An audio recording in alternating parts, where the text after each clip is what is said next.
మారేడుకాయల్లో 3 స్టేజ్లు ఉంటాయండి. ఇప్పుడు లేత కాయలు ఉన్నాయనుకోండి, లేత కాయలు చిన్న కాయలు, లేత కాయలు మనం గుజ్జు తీసి అంటే జతకాయ చితగొట్టి ఒక పావు చెంచా కొంచెం మజ్జిగలేసి తాగామనుకోండి మోషన్స్ తగ్గిపోతాయి.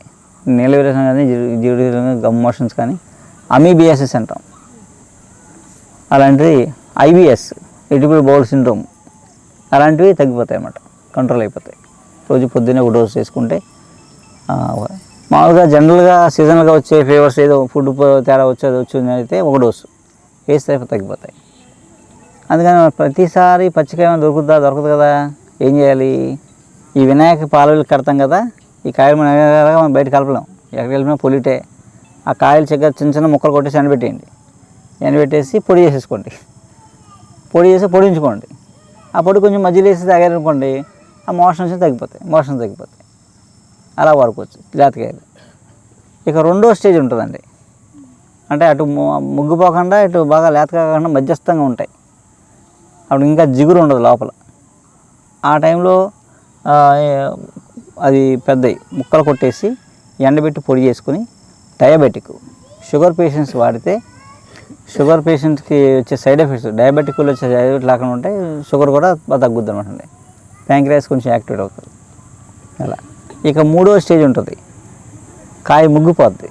ముగ్గిపోయినట్టు గుజ్జు తీసి ఒక అర కేజీ మారేడు ఫలం గుజ్జుకి 1 కేజీ బెల్లం వేసి పాకం పట్టేయండి.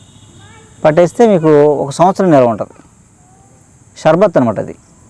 సమ్మర్లో ఏం లేదు, 1 గ్లాసు నీళ్ళలో 1 స్పూన్ వేసి కలిపి తాగేసి అనుకోండి వడదెబ్బ కొట్టకుండా ఉంటుంది. వేసవకాలం చల్లగా ఉంటుంది, ఆ వేడి ఇవన్నీ తగ్గుతాయి బాడీలో. అలా మనం షర్బత్లా తాగొచ్చు అనమాట. నెర్వస్ స్ట్రెంగ్త్ అది తాగితే. డయాబెటిక్ కూడా తాగొచ్చు చక్కగానే, అప్పుడు వారానికి వస్తే తాగొచ్చు, ఇబ్బంది లేదు. మామూలుగా జనరల్ మనం కూడా తాగొచ్చు అనమాట. వేసవకాలం షర్బత్తులు ది బెస్ట్ అనమాట అండి ఈ మారేడు షర్బత్. అది ఈజీ, సింపుల్ చేసుకోవచ్చు, పెద్ద కష్టమే కదా. అలా మారేడు కాయల్ని మనం చిన్నకాయ అయితే మనం పచ్చిది ఇంకే చక్కగా మీరు కొన్ని కాయలు ఇప్పుడు చేసుకున్నా పర్లేదు, ఏదో ముగ్గకాయ చేసుకోండి, షర్బత్ చేసుకోండి. లేదా కొన్ని కాయలు చెదగొట్టి ఎండబెట్టి ఉంచుకోండి పొడి. అటు షుగర్ పేషెంట్లో వాడుకోవచ్చు, ఇటు మీరు మోషన్స్ అయినా ఇంట్లో ఎమర్జెన్సీ కిట్ అనమాట, ఫస్ట్ ఎయిడ్ కిట్. మామూలుగా ఏంటంటే మారేడు చెట్టు ఒక చెట్టు 1 కిలోమీటర్ దూరంలో ఉన్న ఎయిర్ని పొల్యూట్ లేకుండా చేస్తామండి, ఎయిర్ ప్యూరిఫై చేస్తామండి. అలాగే ఒక పెద్ద చెరువు ఉందనుకోండి, ఇలాంటి కొమ్మలు 10 వేసాం అనుకోండి, ఆ చెరువులో అంతా ప్యూర్ చేసేస్తుంది. ఏ వాటర్ని ఎయిర్ని శుభ్రం చేయాలో దీన్ని మించింది లేదనమాట. అంటే చెప్తాం కదా, శివాలయంలో మారేడు కదా వేస్తారు. శివాలయంలో తీర్థం తీసుకుంటే అమ్మివేసి పోద్ది, మోషన్స్ ప్రాబ్లం రావు. 2 మారేడాకు మీరు ఫ్రెష్గా మామూలుగా మిగతా పత్తులు అయితే 1-2 రోజుల తర్వాత వాడడానికి పనిచేయి, 1-2-3 రోజుల తర్వాత వాడడానికి పనిచేయి. మారేడు అలా కాదు, మీకు వారమైనా వాడుకోవచ్చు. పూజకి వారం రోజులు అనేది దాచి మనం వాడుకోవచ్చు. ఫ్రెష్గా తడిగుడ్లో పెట్టి అలా 1 వారం దాకా వాడేసుకోవచ్చు అన్నమాట. బాగుంటుంది. అలా ఏంటంటే మారేడు మనం పచ్చిగా ఉన్నని చెప్పి ఎప్పుడైనా ఎన్ని రోజులు ఉన్నా మనం వాడేసుకోవచ్చు అన్నమాట, ప్రతి పూజకి వాడేసుకోవచ్చు. నేను ఒక ఆర్టిస్ట్ అండి. నేను ఏ ఆయుర్వేదాన్ని ఎవరిని నమ్మను. ఒకసారి సరదాగా ఎక్కడ విజయనగరం వెళ్ళాను ఆయన దగ్గరికి. చాలామంది చెప్తే అసలు ఏంటి ఈయనేంటి ఎంత పేరు ఉంది, ఇప్పుడు వస్తున్నారు అనుకుంటా యూట్యూబ్లో అనుకొని ఒక చిన్న సమస్యకి ఒక అతనికి ఇచ్చా. ఆయనకి 1 నెల రోజుల్లో చిటుకులో మాయమైపోయింది. దానికి బాగా ఒళ్ళు నొప్పులు, కాళ్ళు చేతులు ఉంటాయి, మందు ఇచ్చారు.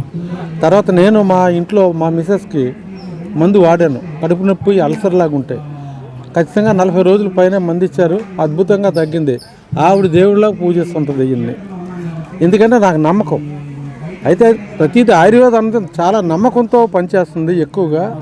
ఆ నమ్మకాన్ని మన మనసులో పెట్టుకుంటే ఏ ఆయుర్వేదం అయినా సరే అద్భుతంగా పనిచేస్తుందని నా మరో నమ్మకం, అంతే. Thank you. పెయింట్ చేసి నాకు పట్టుకు చెప్తుంటుంది ఆయన గిఫ్ట్, గణపతిని, మోహిని అమ్మవారిని, అలా వీళ్ళ అమ్మాయితో పెన్సిల్తో వేసి ఇచ్చింది. లేదండి, అప్పుడప్పుడు పెయింటింగ్ చేస్తాను. ఈయన ఆశ్రమం ఒక అద్భుతంగా తయారవుద్ది. రేపు ఉంటానో పోతానో తెలియదు. నా పెయింటింగ్స్ కానీ నా మిత్రుల పెయింటింగ్స్ కానీ అక్కడ పెడితే అక్కడికి వచ్చిన వాళ్ళు చిరకాలం చూస్తారని నా కోరిక. డబ్బు కాదు కోరిక, అది. చాలా రైట్ సార్. ఈయన నా ఫ్రెండ్, నమస్తే. వీడు నా శిష్యుడు. ఓకే ఓకే ఓకే ఇదే బా ఇది భలే. నమస్కారం. సబ్స్క్రైబర్ నేను. అలాగా ఓకే చక్కగా మంచి ప్రోగ్రామ్స్ మీ ఓకే. చాలా కృషి చేస్తున్నారు. ఓకే ఆకులు వాటిని స్వయంగా చూపించడం, స్పాట్ తీసుకెళ్ళి మీరు ఓకే ఓకే అది చాలా బాగా నచ్చింది సార్. ఓకే ఓకే సరే.